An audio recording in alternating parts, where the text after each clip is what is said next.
ನಿನ್ನಿಂದ ಸಾಧ್ಯವಾ ಕೃಷ್ಣ ಅಂತ ಕೇಳಿದ. ಖಂಡಿತ ಸಾಧ್ಯ ಗುರುಗಳೇ, ನಾನು ಹೋಗಿ ನಿಮ್ಮ ಮಗನನ್ನು ಕರ್ಕೊಂಡು ಬರ್ತೇನೆ ಅಂತ ಹೊರಟೇ ಬಿಟ್ಟ ಕೃಷ್ಣ. ಮೊದಲು ಸಮುದ್ರವನ್ನು ಪ್ರವೇಶ ಮಾಡ್ತಾನೆ. ಸಮುದ್ರದಲ್ಲಿದ್ದಂತಹ ಒಂದು ತಿಮಿಂಗಿಲ ಆ ಬಾಲಕನನ್ನು ತಿಂದುಬಿಟ್ಟಿತ್ತು. ಮೊದಲು ಆ ತಿಮಿಂಗಿಲವನ್ನು ಹುಡುಕ್ತಾನೆ. ಅದರ ಬಾಯಲ್ಲಿ ಗುರುಗಳ ಪುತ್ರ ಇದಾನ ಅಂತ ನೋಡ್ತಾನೆ, ಅದರಲ್ಲಿರೋದಿಲ್ಲ. ಸಮುದ್ರ ರಾಜನನ್ನು ಸೆರೆ ಹಿಡಿತಾನೆ. ಸಮುದ್ರ ದೇವತೆ ತುಂಬ ಭಯಪಡುತ್ತೆ. ಕೃಷ್ಣನ ಪರಾಕ್ರಮ ಸಾಕ್ಷಾತ್ ಪರಬ್ರಹ್ಮನಲ್ಲವೇ. ಗಾಳಿ ಬೀಸೋದಿಕ್ಕು, ಸೂರ್ಯ ತನ್ನ ಸ್ಥಾನದಲ್ಲಿರೋದಿಕ್ಕು, ಚಂದ್ರ ನಮಗೆ ಆನಂದವನ್ನು ನೀಡೋದಿಕ್ಕು, ಸಕಲ ದೇವತೆಗಳು ಅಧಿಕಾರ ಸ್ಥಾನದಲ್ಲಿರೋದಿಕ್ಕು ಕೃಷ್ಣನ ಸಂಕಲ್ಪವೇ ಕಾರಣವಾಗಿರೋದ್ರಿಂದ ಸಮುದ್ರ ರಾಜನಿಗೂ ಸ್ವಲ್ಪ ಭೀತಿ ಇದೆ. ಭೀಷಾಸ್ಮಾದ್ ವಾದಃ ಪವತೆ ಭೀಷೋದೇತಿ ಸೂರ್ಯ ಎಂದು ಉಪನಿಷತ್ತೇ ನಮಗೆ ತೋರಿಸತ್ತೆ. ಸಮುದ್ರ ರಾಜ ಕೈಕಟ್ಟಿ ಕೃಷ್ಣನ ಮುಂದೆ ಆಜ್ಞಾಪಾಲಕನಾಗಿ ನಿಲ್ಲುತ್ತಾನೆ.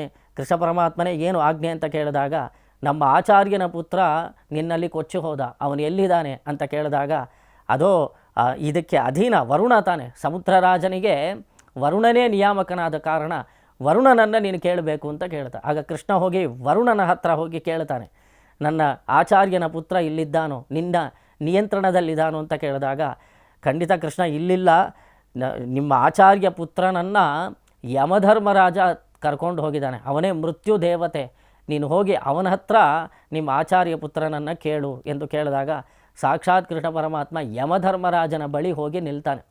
ಎಲ್ಲರನ್ನೂ ಅಳಿಸುವಂತಹ ಯಮಧರ್ಮರಾಜ, ಎಲ್ಲರ ಕಣ್ಣಲ್ಲೂ ನೀರು ತರಿಸುವಂತಹ ಯಮಧರ್ಮರಾಜನು ಈಗ ತಾನು ಭಯದಿಂದ ಕೃಷ್ಣ ಪರಮಾತ್ಮನ ಮುಂದೆ ನಿಂತು ಕೈಕಟ್ಟಿ ಪ್ರಭು ಏನು ಆಜ್ಞೆ ಅಂತ ಕೇಳಿದಾಗ, ನಮ್ಮ ಗುರುಪುತ್ರನು ಮೃತ್ಯುವಿನ ದವಡೆಗೆ ಬಿದ್ದಿದ್ದಾನೆ, ಅವನನ್ನು ನೀನು ಕೊಡಬೇಕು, ವಾಪಸ್ಸು ನಮಗೆ ಕೊಡಬೇಕು ಅಂತ ಕೇಳಿದಾಗ ಆ ಮೃತ್ಯುದೇವತೆಯಾದ ಯಮಧರ್ಮರಾಜನು ಗುರುಪುತ್ರನನ್ನು ಕಳಿಸಿಬಿಡುತ್ತಾನೆ. ನೇರ ಅವನನ್ನು ಕರ್ಕೊಂಡು ಹೋಗಿ ಸಾಂದೀಪನಿ ಮಹರ್ಷಿಗಳ ಆಶ್ರಮದಲ್ಲಿ ನಿಲ್ಲಿಸಿ ಕೃಷ್ಣ ಪರಮಾತ್ಮ ಸಾಷ್ಟಾಂಗ ಪ್ರಣಾಮ ಮಾಡಿ, ಗುರುಗಳೇ, ನಿಮ್ಮ ಮಗನನ್ನು ನಾನು ಕರೆದುಕೊಂಡು ಬಂದಿದ್ದೇನೆ, ಮೃತ್ಯುದೇವತೆಯಿಂದ ನಿನ್ನ ಮಗನನ್ನು ನಾನು ವಾಪಸ್ಸು ಕರೆದಿದ್ದೇನೆ, ವಶದಲ್ಲಿದ್ದಂತಹ ನಿನ್ನ ಪುತ್ರನನ್ನು ನಾನು ಕರೆದುಕೊಂಡು ಬಂದಿದ್ದೇನೆ, ಇದೋ ಅವನನ್ನು ಸ್ವೀಕರಿಸು ಎಂದು ಹೇಳಿ ಕೃಷ್ಣ ಇದೇ ನನ್ನ ಗುರುದಕ್ಷಿಣೆ ಎಂದು ಸಂತೋಷವಾಗಿ ಅವನು ಪ್ರಣಾಮ ಮಾಡ್ತಾನೆ. ಆಶ್ಚರ್ಯವಾಗತ್ತೆ ಗುರುವಿಗೂ ಗುರುಪತ್ನಿಗೂ ಕೃಷ್ಣನ ವಿಷಯದಲ್ಲಿ. ಇದರಿಂದ ನಮಗೇನು ಗೊತ್ತಾಗತ್ತೆ ಎಂದು ಕೇಳಿದರೆ, ಸಾಕ್ಷಾತ್ ಕೃಷ್ಣ ಈಶ್ವರ ಎಂದು ಗೊತ್ತಾಗತ್ತೆ. ತಾನು ಮೃತನಾದಂತಹ ಗುರುಪುತ್ರನನ್ನು ಮೃತ್ಯುದೇವತೆಯಿಂದ ಕರೆದುಕೊಂಡು ಬಂದು ಪುನಃ ಅವನಿಗೆ ಜೀವನವನ್ನು ಕೊಟ್ಟ ಎಂದು ಹೇಳಿದರೆ, ಅವನು ಸಮುದ್ರದಲ್ಲಿ ಕೊಚ್ಚಿ ಹೋದಾಗ ಯಾವ ಆಕಾರದಲ್ಲಿದ್ದನೋ ಪುನಃ ವಾಪಸ್ಸು ಕೃಷ್ಣ ಅವನನ್ನು ಕರ್ಕೊಂಡು ಬರಬೇಕಾದರೂ ಅದೇ ಆಕಾರದಲ್ಲೇ ಇದ್ದ. ಸಮುದ್ರದಲ್ಲಿ ಹೋದಾಗ ಯಾವ ವಯಸ್ಸಾಗಿತ್ತೋ ಕೃಷ್ಣ ಅವನನ್ನು ಕರ್ಕೊಂಡು ಬಂದು ಗುರುವಿನಲ್ಲಿ ಸೇರಿಸಬೇಕಾದರೂ ಕೂಡ ಅದೇ ವಯಸ್ಸಿನವನಾಗಿದ್ದ. ಸ್ವಲ್ಪ ಕೂಡ ಅದರಲ್ಲಿ ಏಳು ಬೀಳು ಇತ್ಯಾದಿ ಯಾವುದು ವಿಕಾರಗಳೇ ಇರಲಿಲ್ಲ. ಆ ರೀತಿ ಕಾಲವನ್ನು ತಡೆದು ಮೃತ್ಯುವನ್ನು ತಡೆದು ಅಘಟಿತ ಘಟನಾ ಸಾಮರ್ಥ್ಯವನ್ನು ತೋರಿಸುವಂತಹ ಸಾಮರ್ಥ್ಯ ಕೃಷ್ಣನಿಗುಟ್ಟು ಅವತಾರ ದೆಶೆಯಲ್ಲೇ ಎಂಬುದು ಈ ಕಥೆಯಿಂದ ನಮಗೆ ಗೊತ್ತಾಗತ್ತೆ.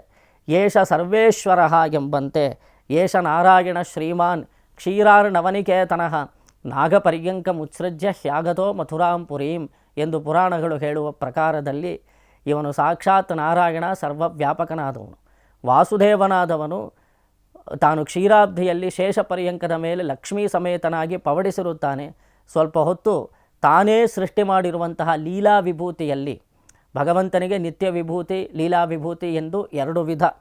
ನಿತ್ಯ ವಿಭೂತಿ ಅಂದರೆ ಸಾಕ್ಷಾತ್ ವೈಕುಂಠ, ಅದು ಅಪ್ರಾಕೃತಮಯವಾದ ದಿವ್ಯಲೋಕ. ಇದು ಲೀಲಾ ವಿಭೂತಿ, ಪಾಂಚಭೌತಿಕವಾದ ಪ್ರಪಂಚ. ಇದನ್ನು ಸೃಷ್ಟಿ ಮಾಡಿರೋದು ಯಾಕೆ ಎಂದು ಕೇಳಿದರೆ, ತನ್ನ ಗುಣಗಳನ್ನು ತನ್ನ ಸ್ವರೂಪವನ್ನು ತೋರಿಸುವುದಕ್ಕೋಸ್ಕರವಾಗಿ. ಭಕ್ತರೆಲ್ಲ ಕಂಡು ಸಂತೋಷ ಪಡಲಿ. ನೋಡಿ, ಭಕ್ತರೆಲ್ಲ ಉಜ್ಜೀವಿತರಾಗಬೇಕಾದ್ರೆ ನಾವೆಲ್ಲ ಯಾವಾಗ ಸಂತೋಷ ಪಡ್ತೀವಿ ಅಂದರೆ, ಕೃಷ್ಣ ಮಾತಾಡ್ದಾಗ್ತಾನೆ. ವೈಕುಂಠ ಲೋಕದಲ್ಲಿರೋ ಪರಮಾತ್ಮನನ್ನು ಸೇವಿಸುವಷ್ಟು ಸೌಭಾಗ್ಯ ನಮಗಿನ್ನೂ ಏರ್ಪಟ್ಟಿಲ್ಲ. ಅವನನ್ನು ದರ್ಶನ ಮಾಡುವಷ್ಟು ಸಾಮರ್ಥ್ಯ ನಮಗಿದೆಯಾ?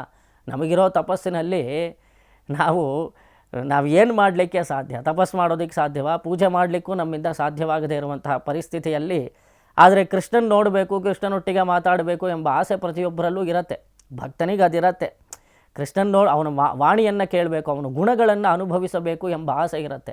ಈ ಭಕ್ತರನ್ನು ಉಜ್ಜೀವನ ಮಾಡೋದಕ್ಕೋಸ್ಕರವಾಗಿಯೇ ಭಗವಂತ ಅವತಾರ ಮಾಡ್ತಾನೆ.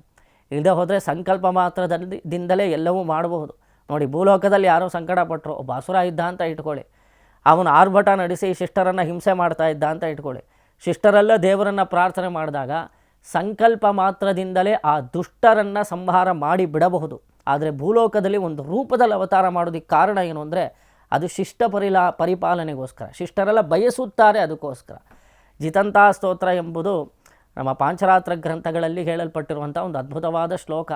ಅದರಲ್ಲಿ ದೇವಸ್ಥಾನದಲ್ಲಿರುವಂತಹ ಪರಮಾತ್ಮನನ್ನು ನಾವು ಪೂಜಿಸಬೇಕಾದರೆ ಅಂತಿಮದಲ್ಲಿ ನಾವು ಮಾಡಿರ್ತಕ್ಕಂತಹ ಪೂಜೆಯಲ್ಲಿ ಲೋಪದೋಷಗಳೇನಾದರೂ ಏರ್ಪಟ್ಟರೆ ಅದರ ಪ್ರಾಯಶ್ಚಿತ್ತವಾಗಿ ಈ ಸ್ತೋತ್ರವನ್ನು ಹೇಳ್ತಾರೆ.